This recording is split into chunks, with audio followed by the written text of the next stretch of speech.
avec des aromates. Vous voyez, le temps de Dieu prend du temps. Le temps de Dieu là, ça prend du temps. Les gens qui pensent que quand on est venu à l'église, Seigneur Jésus, je péchais avant. Aujourd'hui, je t'ai reçu dans ta parole. Ton serviteur m'a dit de t'accepter, je t'accepte. J'accepte de marcher avec toi aujourd'hui. Amen. C'est des chrétiens. Gloire à Dieu. C'est maintenant les choses vont commencer. Mais il y en a qui pensent que quand ils ont dit Amen, ils sont des chrétiens. Demain, ils vont posséder une voiture. Après, demain, ils vont posséder une maison. Après, ils vont avoir un enfant. Non. Ça peut être le cas. Dieu est souverain, il fait ce qu'il veut, quand il veut, comme il veut, avec qui il veut, où il veut. Mais ça peut ne pas être le cas pour tout le monde. Amen. C'est pourquoi le temps de Dieu prend du temps. La Bible dit ici, au verset 12, que les filles la mettaient 6 mois. On va dire 12 mois, mais répartis en 2. 6 mois pour faire leur toilette. Imaginez un peu. Pour aller coucher avec un roi. Tu vas prendre 6 mois pour t'apprêter. Ah! Ici, on se connaît? Eh bien, mettez main. Oui, justement. Ah, c'est fini. C'est fini, hein? Il est déjà passé par là, c'est fini. Amen. Mais eux, 6 mois en train de se nettoyer, en train de faire leur toilette avec tous les produits, les grands produits qu'on leur donnait. Ça a mis 6 mois, ça a mis du temps. Le temps de Dieu pour que, comment il s'appelle, Esther arrive à la finalité. Ici, a mis d'abord 6 mois pour se nettoyer. Et 6 autres mois pour encore s'embellir avec des aromates, des parfums. Vous dites, quand on lisait cette partie, moi, quand j'ai lu ça, je dis, mais attends, il fallait coucher avec quelqu'un, il fallait essayer, là, on a besoin de faire tout ça là. 12 mois, 1 an pour faire ça. Ça veut dire quelque chose, il y a une révélation qui est cachée derrière ça. C'est tout simplement que le temps de Dieu a un temps. Ça met du temps. Pour que le temps de Dieu arrive dans notre vie, il y a un certain temps par lequel on va passer et on va suivre beaucoup de choses, des humiliations, des attaques, des projets ténébreux contre nos vies. Même nos parents même vont se lever contre nous. Amen. Avant qu'on rentre dans le temps de Dieu. Bien aimé, il faut comprendre quelque chose. C'est que tu te dois de patienter. Il faut aller doucement, doucement, lentement, mais sûrement. Il faut avancer. Et pendant que tu avances, tu ne te laisses pas distraire par le monde et ce qui est rattaché au monde. Mais tu avances dans la sanctification, dans l'obéissance à la parole de Dieu. Et c'est là le problème, c'est là où le bas blesse, parce qu'il y en a qui avancent lentement mais sûrement. Mais pendant qu'ils avancent lentement mais sûrement, ils ne cherchent pas à se sanctifier. Il y a un problème. Tu ne peux pas dire que tu es païen et puis tu es chrétien en même temps, ce n'est pas possible. Soit tu es païen, soit tu es chrétien. Tu choisis un. Mais si tu combines les deux, mon frère ami, mon cher ami, ou ma chère soeur, ton chemin sera très, très, très, très, très long. Gloire à Dieu. On va prendre aussi le verset 12 que je viens de lire d'abord. Le verset 15, pardon. Je vais lire, on va regagner en temps. Lorsque son tour d'aller vers le roi fut arrivé, Esther, fille d'Abishai, oncle de Mardoché, qu'il avait adopté pour fille, ne demanda que ce qui fut désigné par Hégaï. Ça aussi, c'est notre révélation que je vais faire sortir ce matin. Qu'est-ce qu'elle a dit? C'était son tour d'aller voir le roi. Parce que chaque fille passait, elle faisait la nuit, et puis le lendemain, elle rentrait dans la chambre des filles. Et puis une nouvelle venait pour faire aussi pour son tour. C'était au tour d'Esther. Et qu'est-ce qu'elle a dit? Elle a dit qu'on lui donne tout ce que Hégaï lui avait dit de prendre. Donc c'est dire quoi? Pour entrer dans le temps de Dieu, il faut écouter les conseils des dévanciers. Pour entrer dans le temps de Dieu là, il faut écouter le conseil de ceux qui sont établis sur toi. Parce que le problème est que beaucoup d'entre nous n'écoutent pas ce que ceux qui sont établis sur eux disent. Quelqu'un qui a venu te poser la main pour prier pour toi, tu lui manques de respect. Et puis tu veux rentrer là-bas. C'est lui qui t'ouvre les portes pour que tu rentres. Mais quand tu ne respectes pas ce qu'il dit, quand tu n'obéis pas à ce qu'il dit, il ferme la porte simplement et puis t'empêche d'entrer et puis c'est fini. Tu vas aller te plaindre où? Qui te connaît? Amen. C'est vraiment important parce que c'est une révélation qui est cachée de l'Est. Elle a dit qu'elle voudrait qu'on lui donne tout ce que Égaï lui a dit de prendre. Donc elle a pris tout ce que... Parce que lui, il avait tous les docs. Il était là, dans la maison du roi depuis très longtemps. Il gardait les femmes du roi depuis très longtemps. Donc il savait ce qu'il fallait. Peut-être même pour toucher le cœur du roi. Et elle a dit, envoyez-moi ça. Donc c'est ça seulement qu'elle a pris pour entrer dans la chambre du roi. Gloire à Dieu. Donc, il nous faut respecter ce que les autorités spirituelles disent. Il nous faut suivre ce que notre mère spirituelle, notre père spirituel, ou bien les responsables de l'église, les anciens, les évangélistes, ce qu'ils disent là. Respectez ça. Ne voyez pas les gens aussi petits en face de vous. Ah, mais c'est juste des jeunes. Moi, je suis plus âgé que lui. Tu es plus âgé que lui, certes. Mais l'esprit qui est plus en lui est plus vieux que toi. Donc si tu le vois en jeune homme, en jeune fille, tu vas recevoir aussi en jeune homme et en jeune fille. Mais si tu vois l'esprit qui est à l'intérieur de lui, tu vas recevoir l'esprit qui est à l'intérieur de lui. Est-ce que tu peux acclamer le Seigneur pour ça?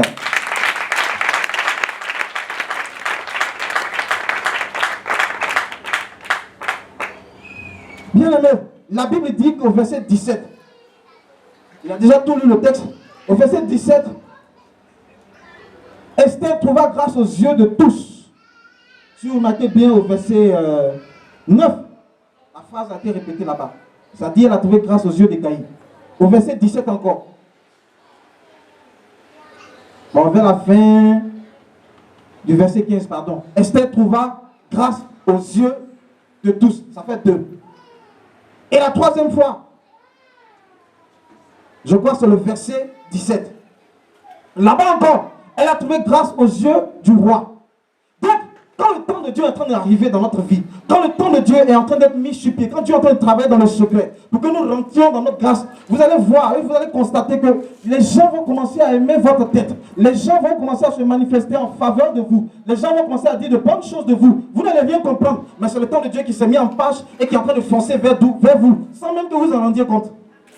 C'est comme ça que ça se passe. Esther a trouvé grâce aux yeux des gars. Elle a trouvé grâce aux yeux de tous. Elle a trouvé grâce encore une troisième fois aux yeux du roi. Et regardez la finalité. Qu'est-ce qui s'est passé finalement? Vous avez lu, on a lu le texte tout à l'heure. Qu'est-ce qui s'est passé finalement? Elle a trouvé grâce aux yeux du roi et qu'est-ce qui s'est passé? Elle est devenue reine. Elle est devenue reine.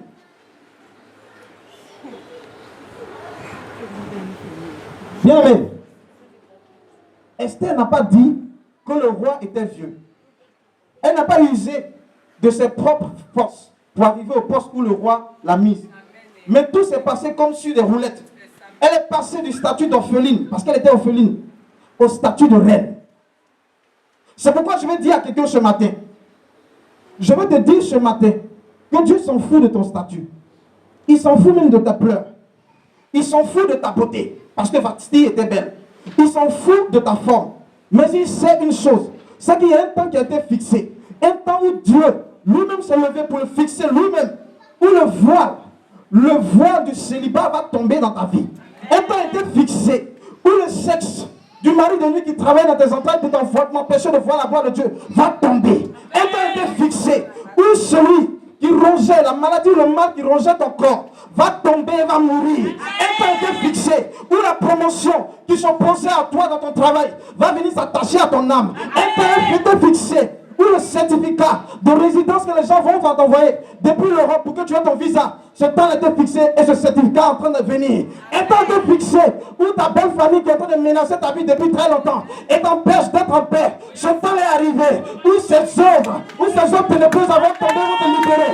Un temps a été fixé, où le travail que tu cherchais depuis très longtemps va courir jusqu'à toi.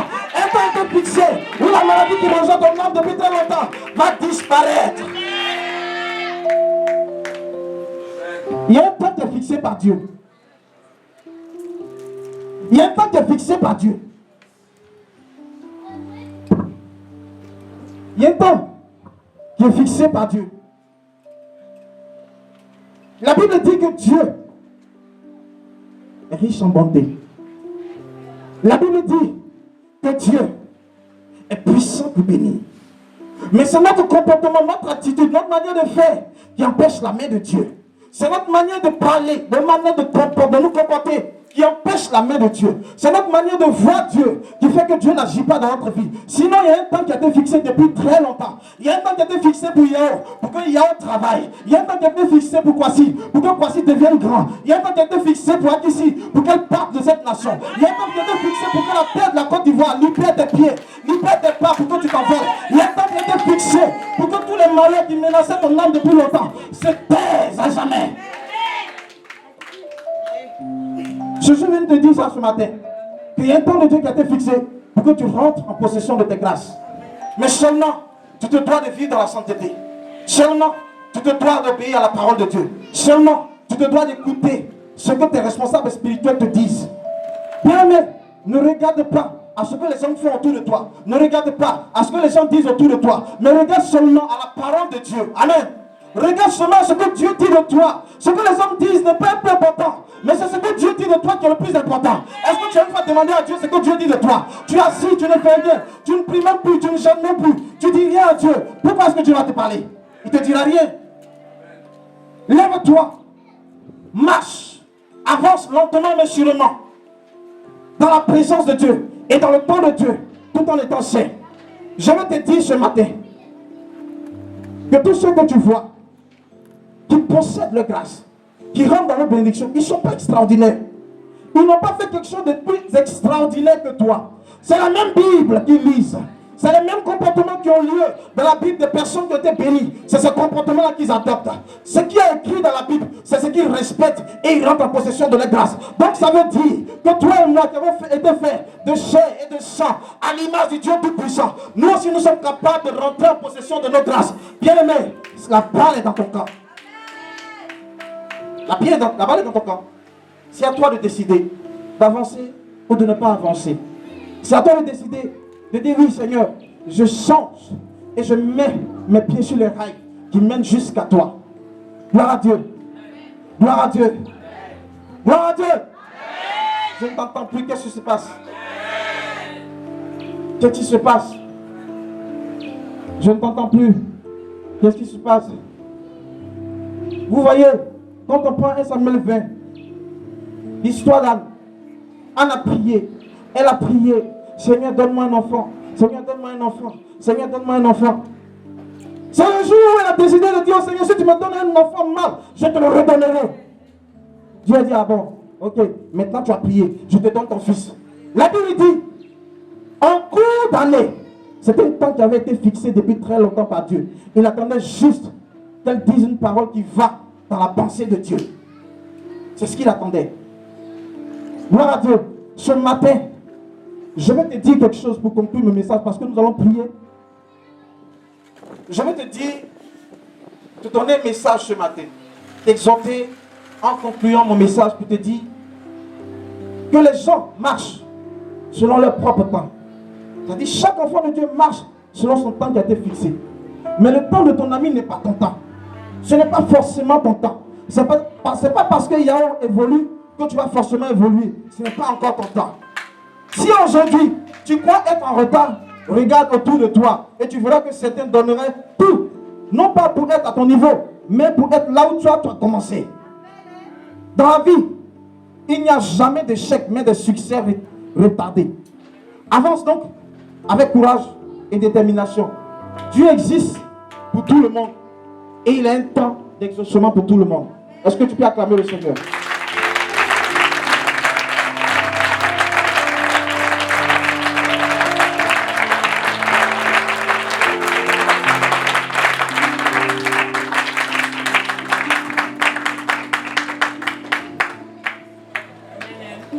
La présence de Dieu, je ne sais pas.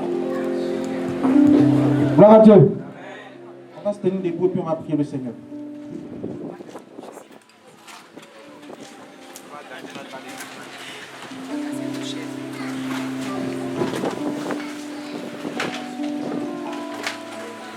J'attends tout le monde, que tout le monde se tienne debout.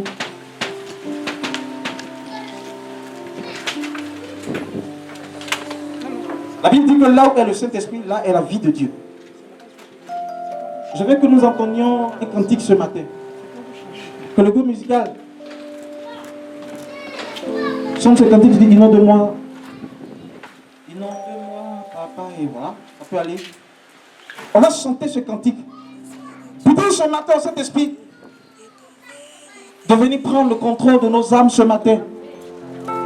Tu vas lever les mains ce matin, ne regarde pas au groupe musical. Mais regarde à la présence de Dieu autour de toi. Regarde le règne de Dieu autour de toi ce matin. Regarde à ce que Dieu est en train de faire pour toi ce matin au travers de ce message que tu viens d'entendre. Et pense au merveille de Dieu ce matin. Pense au grand Dieu. Et tu as dit dans ton cœur, inonde-moi Seigneur ce matin parce que j'ai besoin de ta présence. Inonde-moi Seigneur ce matin parce que j'ai besoin de ta présence. Inonde-moi Seigneur ce matin parce que j'ai besoin de ton règne. Esprit de paix, merci Père ce matin. De vérité, esprit d'amour, de paix, Seigneur, de vérité. Ce matin, éternel le Père, nous avons besoin, éternel Père, de toi, éternel le Père, ce matin. Tu peux chanter ce matin ce cantique avec le groupe musical. Dis au Seigneur ce matin de t'inonder de sa présence ce matin. Dis au Père ce matin de t'inonder de moi, papa. Envahis-moi, papa.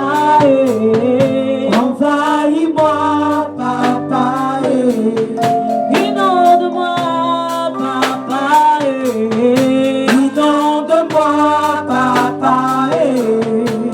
Esprit de joie, de paix, Dis pendant ce temps, de vérité, esprit d'amour, Saint-Esprit, inonde mon âme ce matin.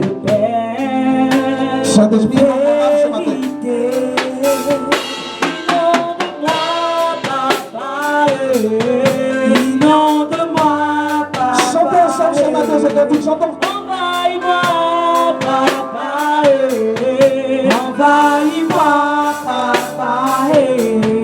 Inonde-moi, papa. Inonde-moi, papa. Envahis-moi, papa. Envahis-moi, papa. Inonde-moi, papa. Inonde-moi, papa. Esprit d'amour. Merci Seigneur. Nous allons prier ensemble ce matin. Chacun va élever la voix ce matin et dire au Seigneur de venir prendre le contrôle de son cœur parce que c'est par le Saint-Esprit que nous pouvons tout faire. Ce matin, dis au Seigneur de venir envahir ta vie, de venir envahir ton âme, de venir envahir ton être entier parce que tu as besoin de sa présence ce matin. Bien-aimé, élevez la voix ce matin, réclamons la présence de Dieu ce matin en ce lieu, nom d'esprit. Saint-Esprit, nous prions ce matin. Inonde-nous, éternel Père, de ta présence. Inonde-nous de ton règne ce matin. Inonde-nous de ton esprit, éternel Père, ce matin. Inonde-nous, éternel Père, de ta présence. Viens, Seigneur, ce matin. Remplis ce lieu, éternel Père, parce que c'est peuple prospère devant toi, Seigneur. C'est peuple, éternel Père, qui est venu là ce matin, écouter ta parole, Seigneur. À saisir un message, à saisir quelque chose de toi, Seigneur. Et ce peuple réclame ce matin ta présence. Ce peuple réclame ce matin ton règne. Ce peuple réclame ce matin ta présence. Et papa, ce matin, nous avons besoin de toi, éternel Père, nous prions. Que tu nous aujourd'hui les cieux, éternel Père, ce soir. Et que tu répondes ta gloire. Que tu répondes ta gloire ce matin. Que tu répondes ton règne ce matin. Que tu répondes ta présence ce matin. Que tu répondes ton esprit ce matin. Que le corps bien que tu as fixé pour nous, Seigneur Jésus. Sois manifeste, éternel Père. Sois manifeste, Père, ce matin. Sois manifeste, Père, ce matin. Non, de Jésus-Christ de Nazareth. Inonde-moi, papa. Merci, Inonde-moi, Merci, Père, ce matin. Inonde-moi, Tu vas poser la main droite sur ta tête. Et ensemble, nous allons prier au Seigneur. Tu vas répéter après moi, Seigneur Jésus, je viens d'entendre ta parole ce matin. Ta parole qui me dit, Seigneur, d'avancer lentement mais sûrement dans le temps que tu as fixé pour moi, tout en demeurant dans l'obéissance à ta parole. Seigneur, j'ai entendu l'histoire d'Esther ce matin, qui a passé son temps à vivre dans la sanctification, parce que la Bible dit qu'elle était vierge. Je prie, Seigneur, ce matin, que tu me donnes, Père des esprits, ce matin, de vivre dans la sanctification, dans l'obéissance à ta parole, car c'est de là que vient ma bénédiction. Seigneur, la Bible aussi dit que Esther obéissait aux préceptes, au commandement d'Égaï. Égaï lui a dit, prends ceci, prends cela, et va-t'en dans la maison du roi. C'est à cela qu'elle a obéi. Et c'est pourquoi je prie, Seigneur, ce matin, que tu me donnes d'obéir à ce que mes responsables me disent, que tu me donnes d'obéir à ce que ta servante me dit, Seigneur, afin que je rentre en possession de mes grâces ce matin, de mes faveurs ce matin. Seigneur, la Bible aussi dit que tout le monde a commencé à aimer la tête d'Esther. Esther a trouvé grâce aux yeux de tout le monde. Je prie ce matin et j'appelle cette grâce. J'appelle cette grâce sur ma vie, Seigneur, ce matin. J'appelle la grâce de la reconnaissance sur ma personne. J'appelle la grâce de la faveur sur ma personne. J'appelle la grâce de l'élévation sur ma personne. Seigneur, la Bible dit qu'on finisse. Esther s'est retrouvée reine auprès du roi Assuérus. Je prie ce matin, que des cabanes, que des maisons non handies, je passe à des châteaux, à des prisons, je passe à des châteaux, à la cour royale, que je sois à la table des grands, pour manger, dans le nom de Jésus-Christ. Et je prie ce matin, la Bible dit que Esther était délivrée, était restaurée. Parce que quelqu'un qui est saint est forcément délivré. Alors je prie ce matin que tout règne démoniaque, toute influence de mari de nuit, toute influence de femme de nuit sur ma personne ce matin, sois chassé, sois chassé, sois chassé, sois chassé, sois chassé, sois chassé, sois chassé, sois chassé, au nom de Jésus. Père, la Bible déclare que Esther était sainte. Ça veut dire que toute influence de mort sur sa vie n'avait pas de pouvoir. Et Père, ce matin, je déclare ce matin que la mort n'a pas sa place sur moi. Sa mort n'a pas sa place en moi. Je commande ce matin à la mort de s'en aller loin de moi. À la mort de s'en aller loin de moi. À la mort de s'en aller loin de moi. Vas-y, prie ce matin pendant que tu tapes les mains. Vas-y, prie ce matin, chasse ce matin. Loin de toi, toutes les fleurs de mort ce matin, mon esprit. Vas-y. Et commande ce matin que la mort s'en aille. Que la mort coupe tes affaires. Que la mort coupe ta vie. Que la mort coupe ton âme. Que la mort coupe ton être entier ce matin. Vas-y, prie ce matin. Que la mort coupe tes affaires ce matin. Que la mort coupe ton élévation ce matin. Que la mort coupe ta royauté ce matin. Que la mort coupe tes finances ce matin. Que la mort s'en aille de tes affaires. Envahis-moi, papa, envahis-moi, papa, inonde-moi, papa, inonde-moi, papa, envahis-moi, papa, envahis-moi, papa, Gloire à toi, Seigneur. Gloire à toi, Seigneur. Nous allons entendre passer un temps de silence dans la présence de Dieu ce matin. Parce que nous voulons ce matin que Dieu nous visite. Nous voulons ce matin que Dieu nous restaure. Nous voulons ce matin que Dieu nous délivre de toutes les influences de l'ennemi qui nous empêchaient de rentrer dans nos grâces. Parce que nous voulons ce matin que Dieu étende sa main sur nous. Est-ce que tu peux lever les deux mains ce matin? Pas trop pour que tu aies mal, mais juste au niveau de ta poitrine. Parce que ce matin, nous voulons que le règne de Dieu vienne nous restaurer ce matin. Parce que nous voulons ce matin que toute influence de l'ennemi qui menaçait nos âmes et qui nous empêchait de voir la gloire de Dieu dans nos vies s'en aille loin d'ici.